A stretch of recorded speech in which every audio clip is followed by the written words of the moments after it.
Então vamos iniciar o nosso estudo das quintas-feiras, nesse recomeço de ano, que nós lembremos que são as duas últimas aulas, depois retomamos o livro Missionários da Luz.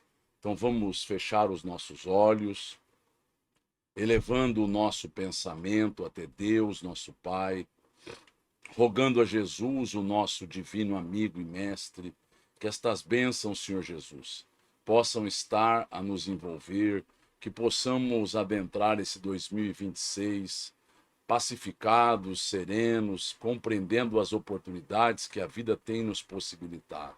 Que nós possamos cada vez mais nos engajar em movimentos fraternos que estejam em benefício de cada um de nós e beneficiando a sociedade e as pessoas com as quais convivemos. Agradecemos o amparo da dona Emília Santos, do tio Rolandinho, da tia Bebé, do meu pai, da dona Irma Ragazzi Martins, da dona Benedita Fernandes e de tantos outros espíritos que nos amparam. Agradecidos e contando com esta proteção, é que vamos iniciar o nosso estudo dando graças a Deus. Então nós vamos iniciar o capítulo Os 500 da Galileia. Então vamos entender este processo que foi estes últimos instantes da vida de Jesus no cenário material. Vamos lá. Depois do Calvário, verificadas as primeiras manifestações de Jesus no cenáculo singelo de Jerusalém, então o que foi acontecendo? Jesus foi aparecendo e nos fala Humberto de Campos que ele foi aparecendo em várias situações, em várias localidades, não foi apenas na casa de junto à estrada de Maús, não foi apenas uma vez com os apóstolos, isso foi se sucedendo. E tanto é que eles não mais falavam aonde estavam, aonde iriam se reunir, porque as casas eram apedrejadas. Eles jogavam pedras porque sabiam do que estava ocorrendo. Foi veiculado, foi ventilado, foi falado de boca em boca que Jesus havia reaparecido, que Jesus estava entre eles. E existe um filme muito interessante chamado Ressurreição, que fala e retrata um soldado romano indo ao encontro, vendo este reaparecimento de Jesus no cenário material. Então imaginemos que Jesus estava agora dando a estes apóstolos uma segurança, dando a estes discípulos e seguidores uma certeza de que a vida continuava. Então apossara-se de todos os amigos sinceros do Messias uma saudade imensa de sua palavra e de seu convívio, porque aquilo foi fazendo com que eles sabiam de antemão, às vezes eles não sabiam, eles se reuniam com este objetivo, nem sempre era propício, nem sempre aquilo ocorria, mas em muitos instantes era anunciado por eles para que aquele fato fosse percebido e assimilado, para que eles se envolvessem com essa realidade. Vamos ouvir perguntas. Nós temos as notícias do lado dos apóstolos, mas e quanto ao lado daqueles que levaram à crucificação? Nós temos alguma notícia de qual foi a repercussão da volta de Jesus 3 dias após esses momentos? Teve repercussão? O que aconteceu? A gente tem alguma informação sobre isso no Sinédrio? Como foi essa repercussão do que aconteceu? O que acontece é que isso aqui foi veiculado, foi ventilado, foi sabido o que estava acontecendo. Primeiro, lembremos, Jesus está sendo crucificado. Começa a ocorrer uma manifestação da natureza, raios, o firmamento agora se manifesta, chuvas torrenciais, o sol que estava intenso passa agora a fazer com que fique plúmbio e começam estas chuvas e estas faíscas e estes trovões, começa a ocorrer tudo isso. Então, rapidamente eles levaram o corpo e, na sequência, acompanharam justamente isso, porque eles viram o corpo desaparecera, viram que aquilo que havia sido colocado na tumba de José de Arimateia havia se movimentado e eram muitos homens que precisavam movimentar aquilo. Quem esteve ali, e o Sinédrio e os romanos, deixaram guardas ali, viram a presença desses emissários, viram a presença luminosa, eles anunciaram a presença e a volta de Jesus, viram que não mais estava naquela tumba o corpo, viram que aquele sudário estava agora com chamuscado, com vibrações outras, eles sabiam, mas fizeram-se de tolos. Mas aquilo foi sabido, aquilo foi veiculado, aquilo foi percebido, aquilo gerou uma estranheza, aquilo gerou uma repercussão junto ao mundo romano, junto ao sinédrio, mas voltemos e entendamos, eles estavam envolvidos pela vaidade, pelo orgulho. Consequentemente, começaram a arrumar desculpas àqueles acontecimentos. Os guardas estavam embebedados, o guarda estavam agora dormindo, aconteceu coisas que são estados, hoje poderia dizer, esquizofrênicos e assim por diante. Mas, na verdade, foi visto, foi percebido, foi agora veiculado e as pessoas sabiam. Tanto é verdade que nessa manifestação que aqui iremos colocar, estavam muitos romanos presentes. Mas vamos lá. A maioria deles se apegava aos discípulos, ou seja, os simpatizantes agora estavam querendo ficar próxima, como querendo reter as últimas expressões de sua mensagem carinhosa e imortal. Então, é-nos falado por Humberto de Campos que todos ficaram sabendo.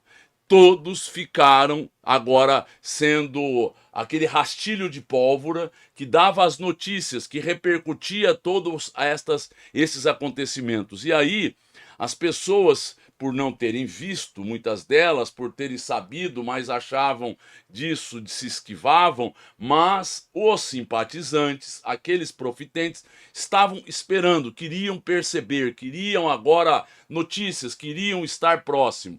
O ambiente era um repositório vasto de adoráveis recordações. Imaginemos o que está acontecendo agora. Está acontecendo a seguinte situação.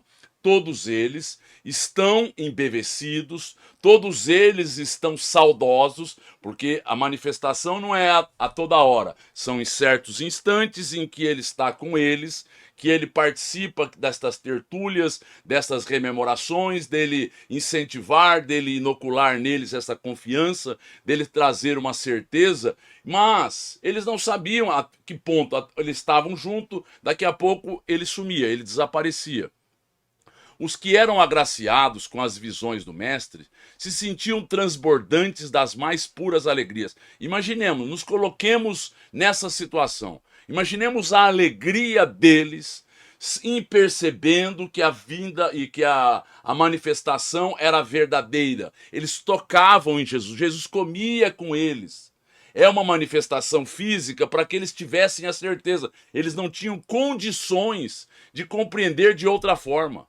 Eles precisavam perceber que a vida continuava. Paulo de Tarso, com as suas elucubrações, vai falar: morre-se corpo material e ressuscita-se corpo espiritual. Mas ele fazendo as suas conjecturas e conversando a posteriori com Maria, que ela vai dizer, Jesus tinha um corpo que se assemelhava a um corpo de carne. Mas o que nós estamos colocando é que deu uma confiança, deu uma certeza neles, deu uma alegria em todos eles, que fez com que eles estivessem transbordando de alegria, eles estivessem efusivos.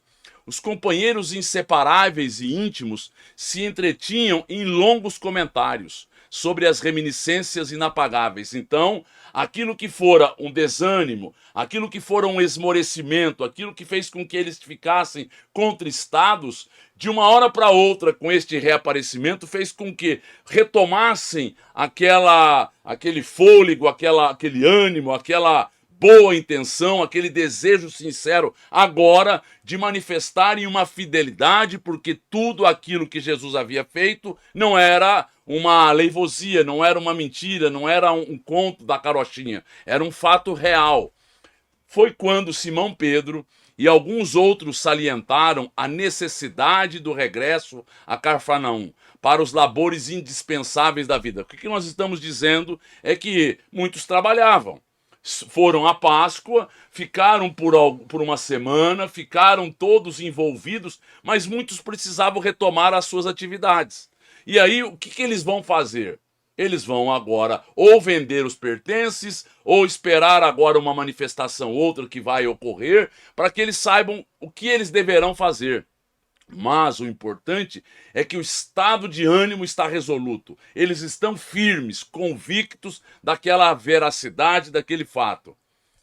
E em breves dias, as velhas redes mergulhavam de novo no Tiberíades, por entre as cantigas rústicas dos pescadores. E aqui vai acontecer esta manifestação também entre eles. Jesus vai aparecer, eles estão pescando, Jesus vai aparecer na praia, e Jesus logo mais estará ceando com eles, preparando peixe, diz a eles: vocês pescaram e pescaram longas horas e não conseguiram nada.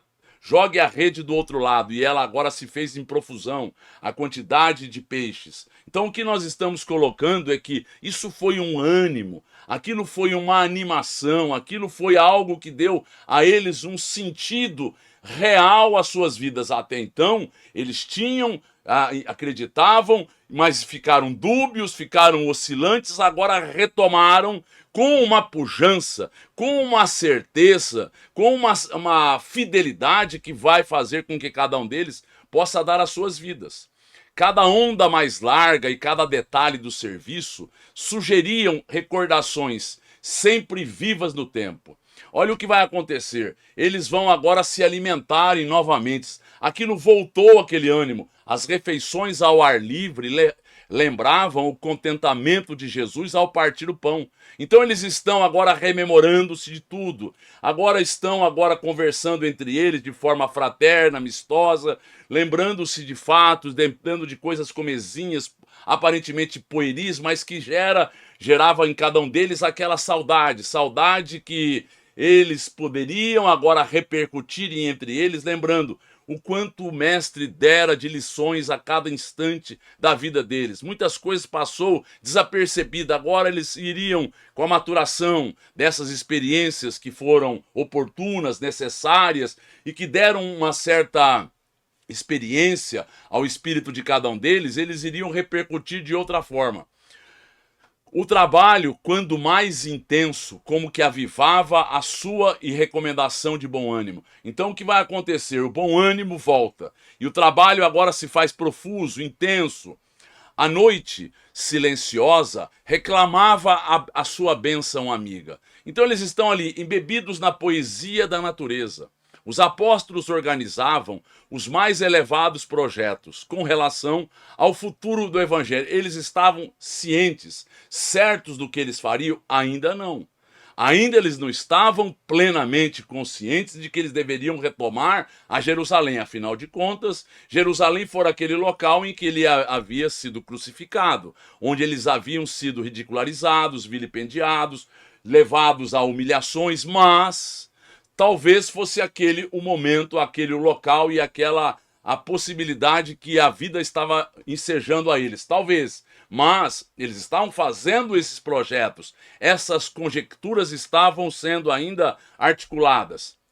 A residência modesta de Cefas, obedecendo às tradições dos primitivos ensinamentos, então, na residência eles se lembravam que era assim que Jesus agora mostrava a eles, trazia quadros que rememorava certos ensinamentos. Mas olha que interessante, continuava a ser o parlamento amistoso, onde cada um expunha os seus princípios e as suas confidências mais recônditas. Então, a casa de Simão Pedro continuava a ser para todos aquele local em que eles se encontravam. Lembremos-nos que Jesus preparou a eles por 40 dias, fazendo diuturnamente ao entardecer, em contato com os apóstolos e os discípulos na casa de Simão Pedro, fazendo com que eles tivessem conversações longas, com que eles se preparassem, e muitas vezes ele estava junto com eles durante o dia, saía algumas horas para orar, mas eles agora ficava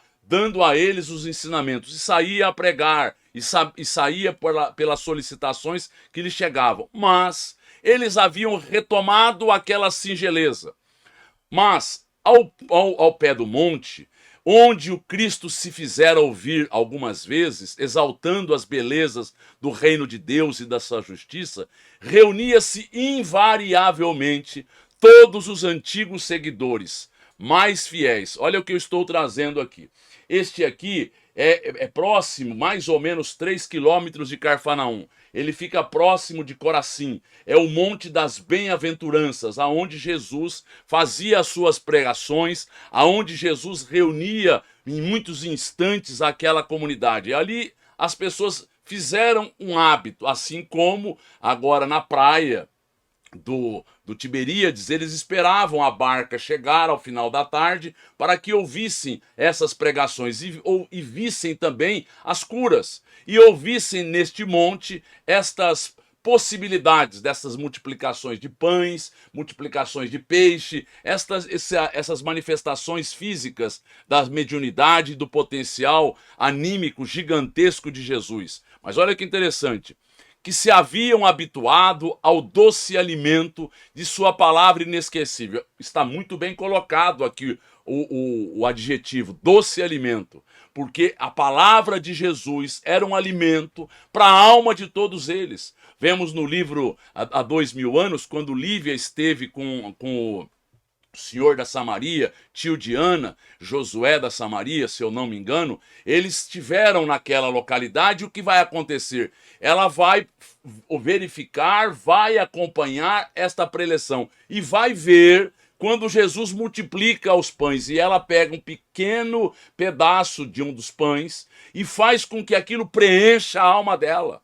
Ele estava colocando ectoplasma, mas ele estava colocando fluidos de amor. Ele estava embevecendo as pessoas para que elas pudessem ser tocadas nos mais íntimos, no mais íntimo de cada uma delas. Então, é sobre isso que ele nos fala, um doce alimento. Os discípulos não eram estranhos a essas rememorações. Então, não eram apenas os discípulos que ali estavam, eram simpatizantes, eram pessoas que iam frequentemente àquela localidade, aquele monte, e faziam com que eles se rememorassem. E ao cair da tarde, acompanhavam a pequena corrente popular, pela via das recordações afetuosas. Então eles acompanhavam. Aquilo fez com que eles ficassem embevecidos, ficassem saudosos, ficassem a partir daí muito satisfeitos, porque viram que aquelas manifestações continuavam. Falava-se vagamente de que o mestre voltaria ao monte para despedir-se. Então era falado a boca pequena, e nos fala Chico Xavier que ao invés de 500 profitentes, simpatizantes da causa cristã, eram para estar 5.000 pessoas simpatizantes da causa naquele local. Então aquilo foi veiculado, aquilo foi propagandeado, foi propalado para que eles estivessem. Então as pessoas sabiam que ocorreria. E todas estavam agora atentas, estavam muito percussientes, entendendo que estava próximo, porque era como se o ambiente se fizesse propício. Alguns dos apóstolos aludiam às visões em que o Senhor prometia fazer de novo ouvida a sua palavra, num dos lugares prediletos de suas pregações de outros tempos. Então eles faziam com que as pessoas entendessem que aquilo fora um anúncio que Jesus trouxera a cada um deles, e eles sabiam que Jesus estaria junto, Jesus se manifestaria, fazendo as suas despedidas, porque ele disse que ele permaneceria por um tempo, preparando a cada um deles. E aquilo foi levado, aquilo foi agora espargido. Numa tarde de azul profundo, a reduzida comunidade de amigos do Messias, ao lado da pequena multidão, reuniu-se em preces no sítio solitário. João havia comentado as promessas do Evangelho, enquanto na encosta se amontoavam a assembleia dos fiéis seguidores do Mestre. Viam-se ali algumas centenas de rostos embevecidos e ansiosos. Olha lá o que ele está nos dizendo. Eles estavam verdadeiramente sedentos pela presença de Jesus. Estavam querendo que aquilo ocorresse, estavam clamando, estavam objetivando. E nos fala Chico Xavier que o Velho Testamento é a cantiga de anúncio deste reino, deste Messias. E o Novo Testamento é a manifestação e resposta do alto. Então Jesus estava agora ouvindo a estes apelos, sabendo da necessidade dele espargir, espalhar e contagiar mais pessoas. Olha quem estava. Eram romanos de mistura com judeus desconhecidos. Por que essas pessoas ali estavam? Porque ficaram sabendo, porque se simpatizaram pela causa, porque começaram a compreender que havia uma razão maior para a vida de cada um deles. A vida não tinha um sentido real. Se nós não olharmos a vida sob um prisma espiritual, a vida perde a finalidade, perde o significado, perde agora a razão de ser. Nós ficamos presos a uma situação de roubo, ao invés de troca, de as pessoas quererem se beneficiar porque elas estão vivendo a única realidade possível e verdadeira. Aqui, então, pode-se fazer tudo para que objetivamos e tenhamos o que buscamos.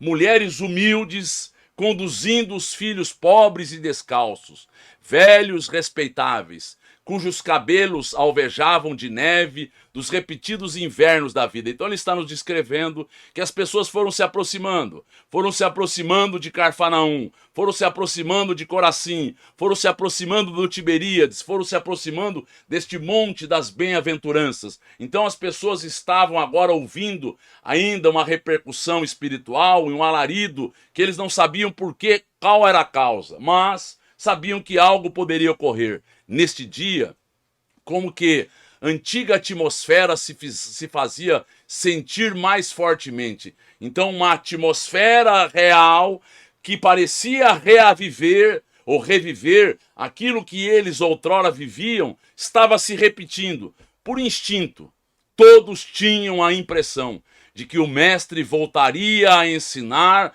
as bem-aventuranças celestiais. Está muito bem colocado aqui. Agora são bem-aventuranças celestiais. Ele nos trouxe um roteiro. Ele nos mostrou como estas criaturas que ali estavam voltariam ao longo do tempo. Como é que elas teriam que conduzir as suas vidas para que o reino pudesse um dia se instaurar na terra. Estava distante esse dia. Parecia algo longínquo demais. Mas para os olhos do Espírito é algo pequeno, é algo rápido, é um átimo. Então as pessoas não poderiam perceber como é que aquilo poderia se estabelecer. Os ventos recendiam suave perfume, trazendo as harmonias do lago próximo. Então eles percebiam que tudo estava por ocorrer.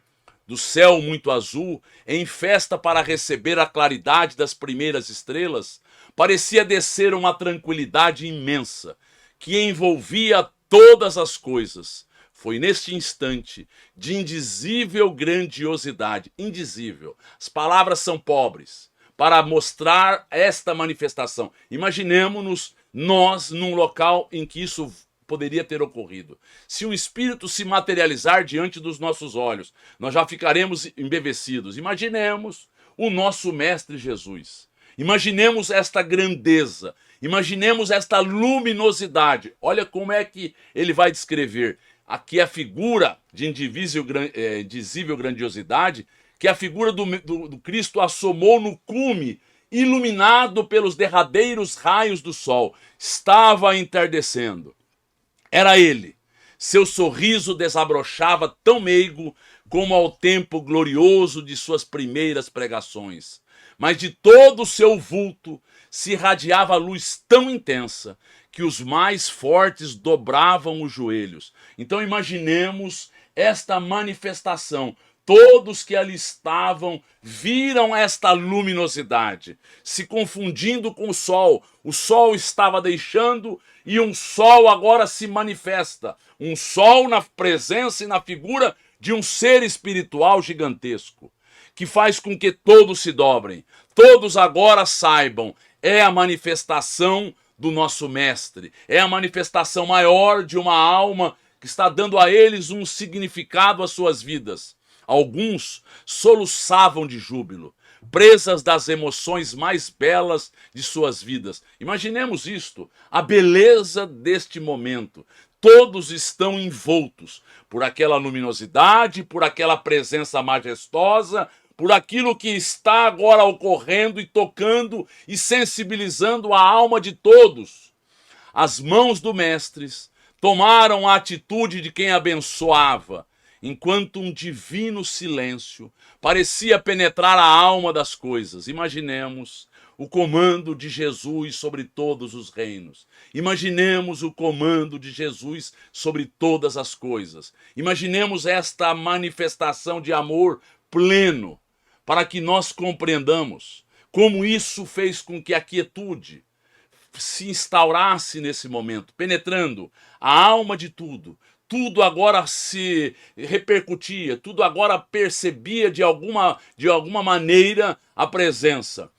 A palavra articulada não tomou parte naquele banquete de luz imaterial. Eu coloquei em azul porque a gente precisa entender. Jesus falou através da palavra articulada, ele falou, mas ele falou para o Espírito, e a voz dele ressoava à distância, porque as pessoas ali estavam, eram 5.000 pessoas, era uma quantidade inumerável de pessoas, e todas ouviam e todas percebiam. Agora não havia manifestação da palavra, a palavra não estará. Todos, porém, lhe perceberam a amorosa despedida, e no mais íntimo da alma lhe ouviram a exortação magnânima e profunda. Todos passaram a perceber aquilo que ocorre. Nós vemos, por exemplo, no livro Os Mensageiros, quando Ismália vai ao piano, para que nós façamos uma pequena ilação. Aqui é muito mais profundo. Ela tocou no piano, mas todos ouviram agora uma música. Ela tocou uma melodia, mas todos sentiram na alma a musicalidade, a letra. E aqui todos estão a repercutir esta exortação. Amados, começou a dizer Jesus, a cada um se afigurou escutar na câmara secreta do coração. Ele estava entrando em sintonia vibratória, espiritual, emocional, magnetizando a todos que ali estavam, para que todos entendessem aquilo que ele gostaria e aquilo que ele estava fazendo. Eis que retorno à vida em meu Pai. Ou seja, as manifestações agora se fariam plenas, resolutas, poderiam tocá-lo se fosse necessário, mas ele estava retomando a sua vida, a sua identificação total. Ele estava agora em conexão total com o Pai, porque ele estivera preso até então à realidade material. Não que perdera a conexão, mas agora retomava a vida em meu Pai, para regressar à luz do meu reino. Imaginemos que existe um comando no planeta Terra aonde reside, aonde está circunstancialmente o nosso Mestre Jesus. Um local atemporal, um local em que nós não conhecemos em profundidade. Porque se nós temos mundos agora primitivos, mundos agora de provas e expiações, nos planos espirituais da vida é a mesma coisa. Nos planos inferiores são os mundos primitivos. Agora na Terra é o mundo de provas e expiações, nos umbrais, o mundo de regeneração nas colônias, nos locais acima, mundos felizes, nos locais mais acima, o mundo celeste, que é o caso aonde vive Jesus com os seus apóstolos e com aqueles que o ajudam.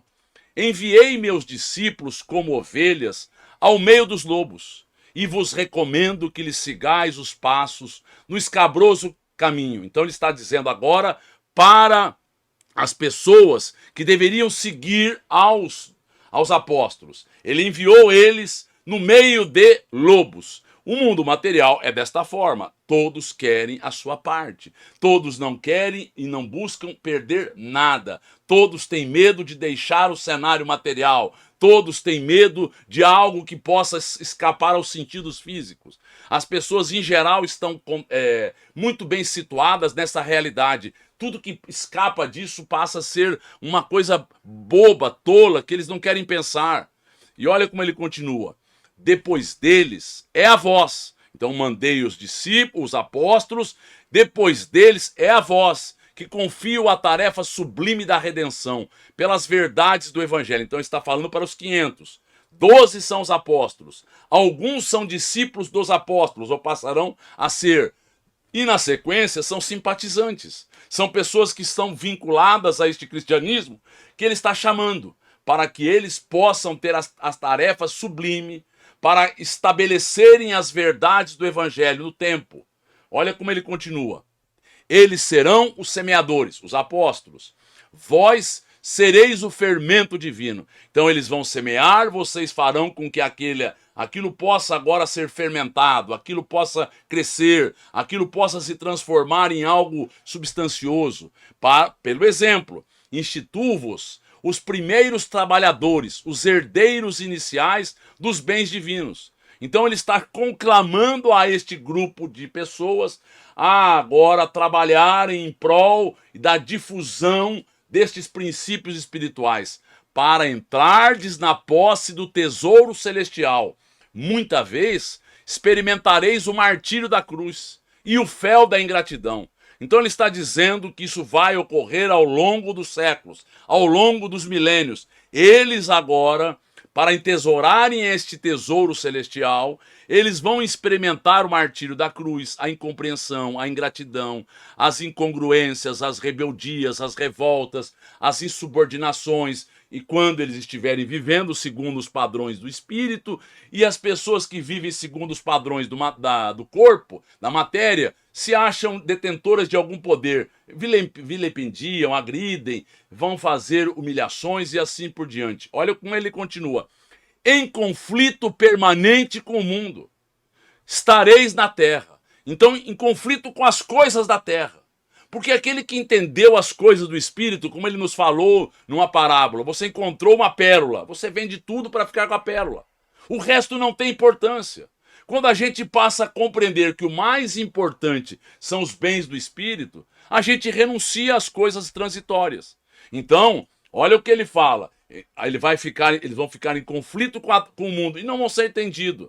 Fora de suas leis do mundo, implacáveis e egoístas. Então o mundo tem leis implacáveis e egoístas. A lei do mais forte, a lei daqueles que têm posição, daqueles que têm as aparências, daqueles que ostentam isso, ostentam aquilo, aqueles que estão se sentindo governados por uma segurança, mas ainda que transitória, se sentem bafejados por um privilégio, por uma sorte, por uma capacidade, como se os outros fossem nécios, tolos, pequenos. Até que as bases do meu evangelho de concórdia e de justiça se estabeleçam no espírito das criaturas. Até que isso se faça, serão necessários que vocês sejam martirizados, apupados, tidos e havidos como pessoas que não têm bom senso, são enlouquecidas. Quantas pessoas na Idade Média foram levadas agora à fogueira por serem médiuns? Quantas pessoas tiveram que se isolar, e eu vou mostrar algumas coisas dos cátaros, dos valdenses, tiveram que se isolar porque o movimento que se arvorava a ser cristão se achava detentor de um poder de matar tudo que não fosse semelhante a eles. A crença deles, a concepção dele, tudo diferente do que o Cristo havia propagandeado. Mas olha como ele continua.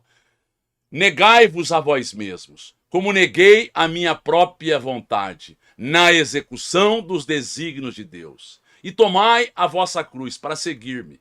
Então o que ele está nos dizendo é isto. Ao longo dos milênios, ao longo das reencarnações, eles teriam que negar a vontade deles, eles teriam que servir para que aqui pudesse ter bases para que o mundo de regeneração, com princípios outros, pudesse se instaurar. Porque se não fosse dado este farol, esta senda, este caminho, como é que nós poderíamos ter percepções? Se todos estão buscando as mesmas coisas, lutam pelas mesmas coisas, aqueles que trazem uma referência diferente, ainda que tidos e havidos como loucos, como pessoas incapazes, como pessoas frágeis, eles, na sequência, porque não fraquejaram, porque não se enganaram, porque não tiveram dúvidas, serão as bússolas.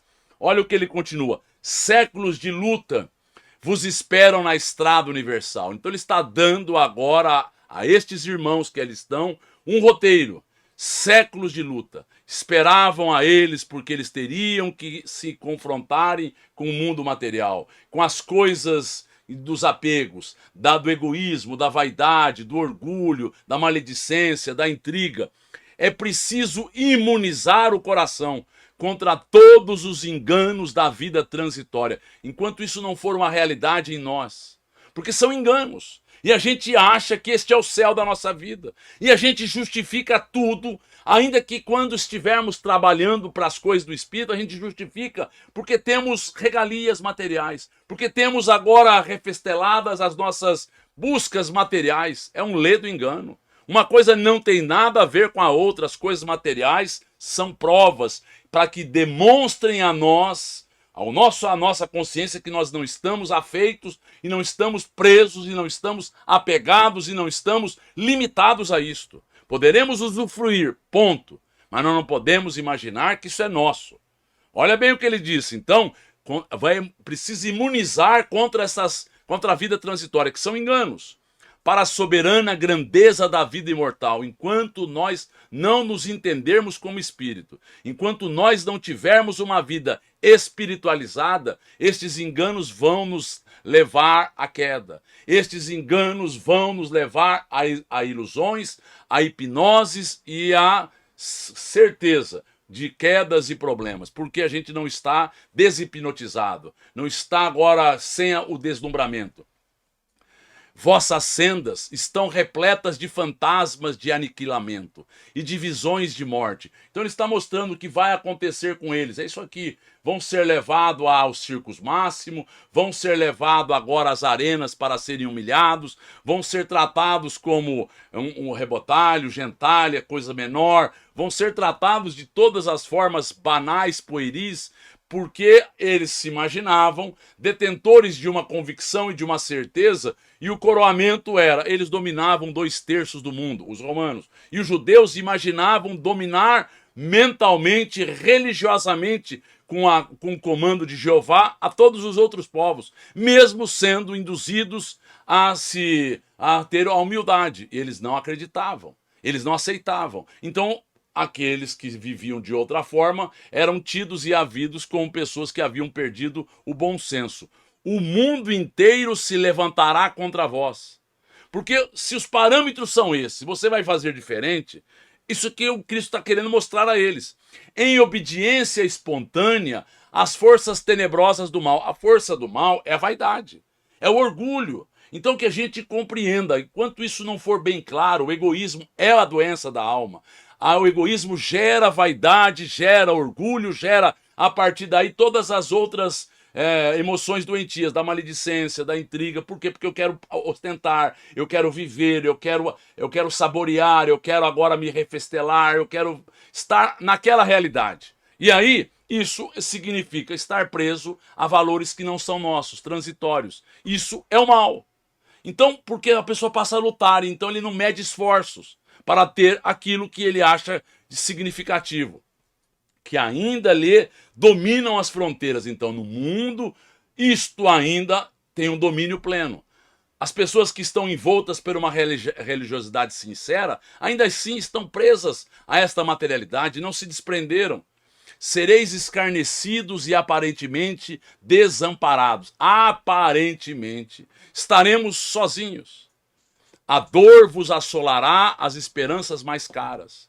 Andareis esquecidos na terra. Olha bem o que ele está nos dizendo. A pessoa tem que testemunhar, a pessoa tem que ter uma convicção, a pessoa tem que ter um elo, uma conexão verdadeira para que ela não imagine que ela está sozinha. Não imagine que ela está agora sendo relegada. Ela tem que ter a certeza, porque a conexão existe, a confiança existe. Esta não é um fanatismo, é uma busca real pelas coisas do espírito e não da matéria, é uma renúncia. E a partir daí ela se sente amparada. Em supremo abandono do coração. Quantos? Imaginemos aqui a presença e a figura de Célia no livro 50 anos. Imaginemos o pai. Foi agora, ela quis salvar o casamento, ela quis agora vencer, superar uma intriga, uma mentira que fora semeada. E ela vai, a partir daí, ser alguém que vai viver na África como um apóstolo, como homem. Veja bem, uma vida de renúncia. É isso que nos espera. Ou nós não entendemos, ou nós estamos no local indevido. A renúncia faz-se necessário contra coisas materiais, contra lutas pequenas. Não participareis do venenoso banquete das posses materiais. Então ele está dizendo a eles, se vocês se envolverem com isso, vocês se perdem. Se vocês acharem que isso é muito importante, vocês ficarão embevecidos, ficarão entorpecidos, ficarão envaidecidos e ficarão limitados. E não entenderão o que é necessário ser feito. Sofrereis a perseguição e o terror. Tereis o coração coberto de cicatrizes e de ultrajes. E não foi isso que aconteceu com todos eles. Ele vai nos falar no final, sempre estiveram conosco um destes. Em todos os séculos, um destes 500 estiveram conosco. Todos estiveram testemunhando, todos estiveram mostrando a sua fidelidade, na sua convicção. Ou seja, eu sou fiel à convicção que eu possuo. Se eu não tenho convicção, eu não posso ser fiel. Então eu tenho convicção ao materialismo. Eu vou submergir, vou claudicar, vou afundar, vou naufragar, porque o materialismo não tem respostas. O materialismo leva-nos à bancarrota e à falência espiritual. A chaga é o vosso sinal. A coroa de espinhos, olha lá o que esperava eles. Era isto: serem abocanhados, mas ele estaria amparando. Estaria dando a todos eles a proteção. A coroa de espinhos, o vosso símbolo. A cruz, o recurso ditoso da redenção. A pessoa tem que ter noção desta. Ou seja, eu vou ser escarneado, eu vou ser levado a humilhações, eu vou ser levado agora a testemunhar. Vossa voz será a do deserto. Então veja lá, será a voz do deserto, não vai ressoar, não tem ainda repercussões no primeiro momento, provocando muitas vezes o escárnio e a negação da parte dos que dominam na carne perecível. Aqueles que dominam na carne perecível se imaginam seguros, se imaginam certos. Logo adiante perdem o cetro, logo adiante perdem o corpo, logo adiante perde o poder, logo adiante a vida se fez diferente e eles não têm e não sabem como se manifestarem. Mas vamos adiante. Mas no desenrolar das batalhas incruentas do coração, quando todos os horizontes estiverem abafados pelas sombras da crueldade, dar-vos-ei da minha paz, que representa a água viva, ou seja, ele vai descedentar a cada um deles que estiver testemunhando para que a pessoa lembre-se. É isso que dá alegria ao espírito, é isso que dá segurança à alma. Não é a água que eu vou beber novamente, como a mulher samaritana, e sempre terei sede, sempre irei buscar. É uma água viva que sacia a nossa alma. Na existência ou na morte do corpo, estareis unidos ao meu reino. Então, estaremos unidos desde que estejamos buscando a isto. Então, o reino é de Deus, o reino é do Espírito, o reino não é da matéria. Não briguemos por estas coisas, não imaginemos que o materialismo chega a lugar algum. O materialismo vai perder o seu comando. Estamos passando por um mundo de provas para a regeneração.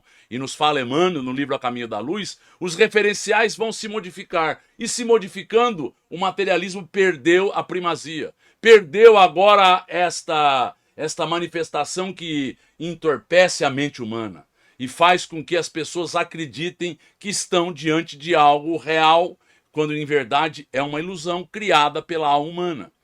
O mundo vos cobrirá de golpes terríveis e destruidores, mas de cada uma das vossas feridas retirarei o trigo luminoso para os celeiros infinitos da graça, destinados ao sustento das mais ínfimas criaturas, porque é o exemplo de dignidade, um exemplo de honradez, um exemplo de a pessoa demonstrar a sua convicção sem tergiversar, sem oscilar, quando ela é pedido que ela testemunhe, que ela o faça, com grandeza, não perdendo o bom senso, não perdendo o equilíbrio e não entrando em parâmetros materiais. Até que o reino se estabeleça na terra, não conhecereis o amor no mundo. Olha o que ele está dizendo. O amor não pode ser real. Aqui existem paixões, aqui existem aventuras. Não é que não existam almas que se amem e que vivam espiritualmente. Sim, mas não é a constância. A constância é isto, é a busca pela aparência, pelo corpo, pelas sensações. Só isto. Então, o mundo não conhece o que é o amor genuíno. O mundo não tem notícias do que é isso. Vende-se, propala-se que conhece-se o amor. Na verdade, conhece-se paixão, conhece-se coisa menor. Eu, no entanto, encherei a vossa solidão com minha assistência incessante. Gozarei em vós, como gozareis em mim, o júbilo celeste da execução fiel dos desígnios de Deus. Então a pessoa vai ser levada a estas situações. Aqui eram situações vexatórias, humilhantes, e foram feitas até que ficassem como a religião oficial do Império Romano.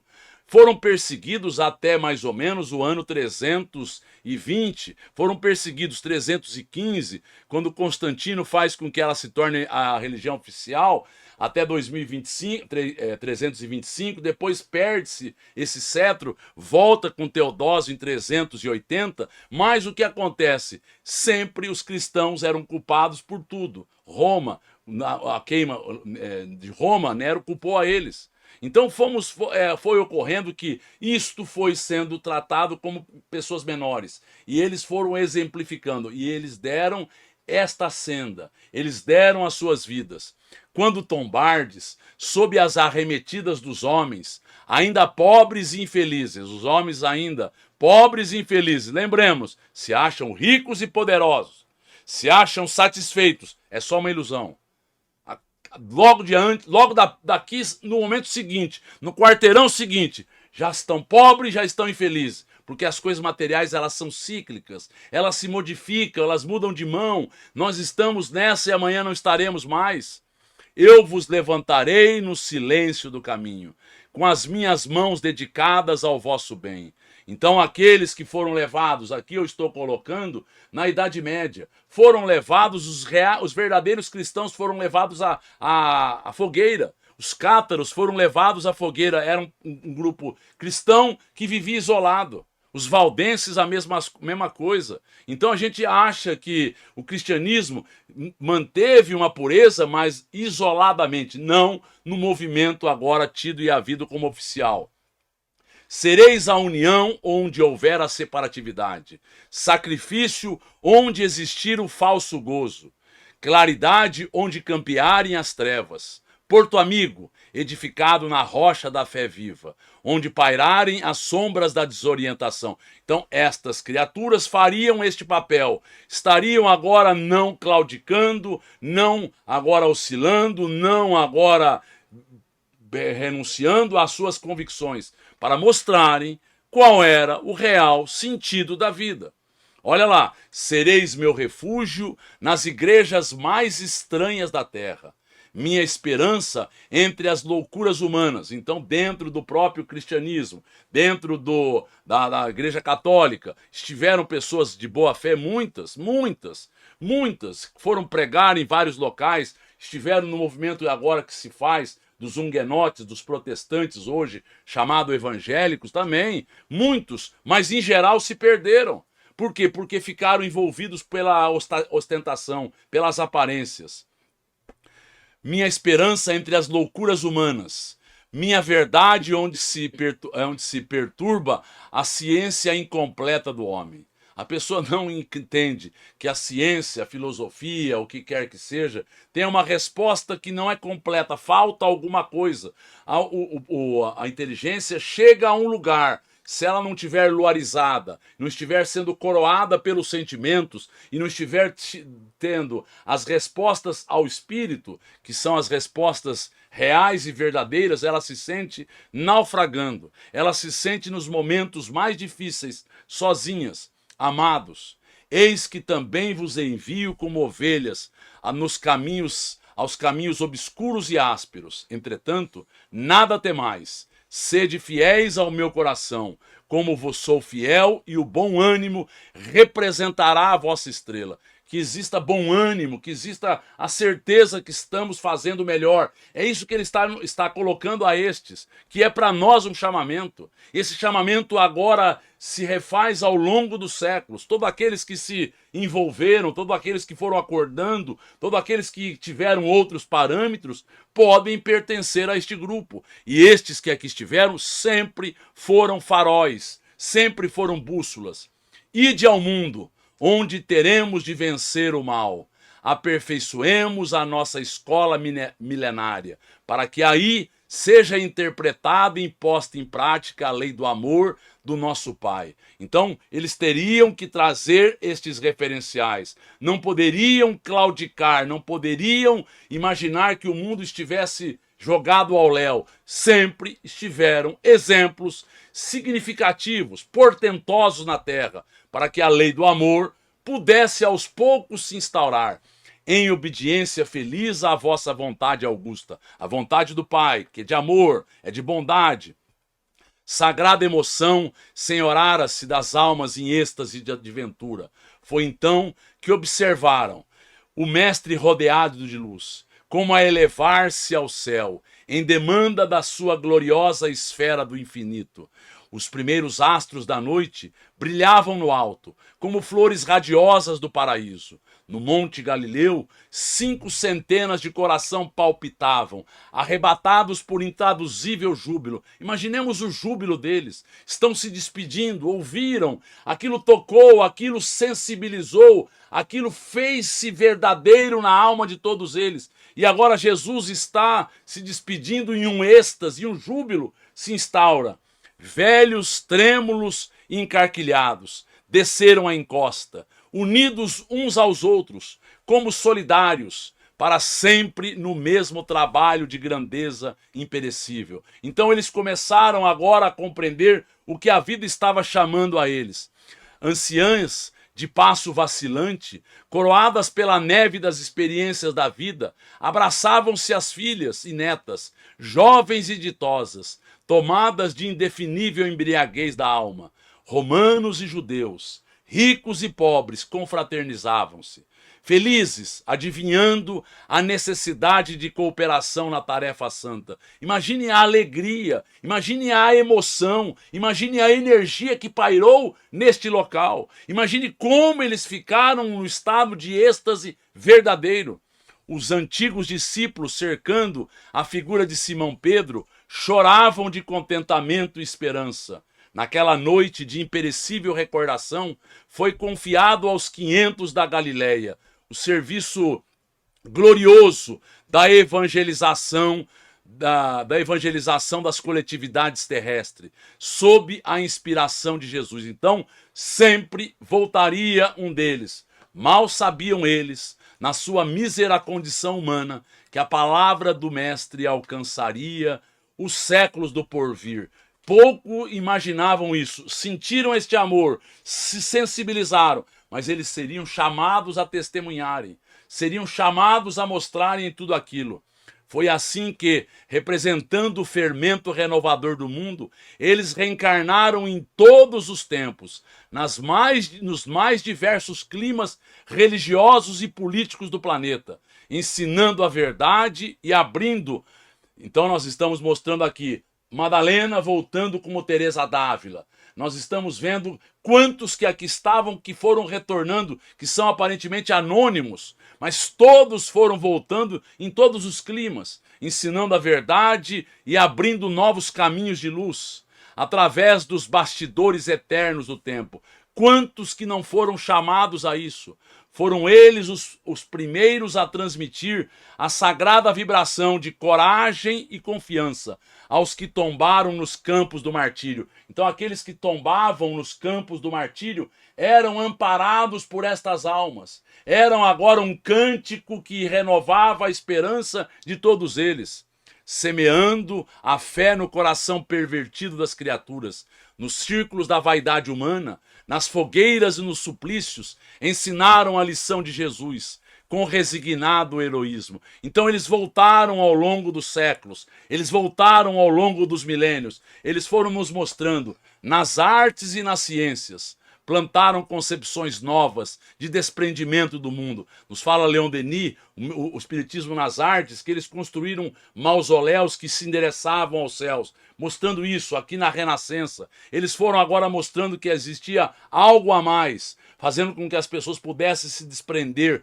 do mundo e agora se envolverem as belezas do céu. E no seio das mais variadas religiões da terra, continuavam revelando o desejo do Cristo, que é da união e de amor, de fraternidade e de concórdia. Na qualidade de discípulos sinceros e bem-amados, desceram aos abismos mais tenebrosos. Quantos deles não foram aos planos inferiores da vida? Agora arrebanharem estas almas, orientarem a elas, ajudarem a cada uma delas a acordarem, redimindo o mal com os seus sacrifícios purificadores, convertendo com as luzes do Evangelho a corrente da redenção. Os espíritos mais empedernidos, os espíritos foram sendo chamados a se renovarem, a se modificarem por estas almas, por estes irmãos, que além de testemunharem, além de irem em caravanas de socorro, além de estarem sempre apostos, deram as suas vidas em exemplo. Abandonados e desprotegidos na terra, que eu coloquei alguns desses, Cátaros, João Wycliffe, Martinho Lutero e quantos outros na religião, em todas as situações, foram abandonados e desprotegidos aparentemente na terra.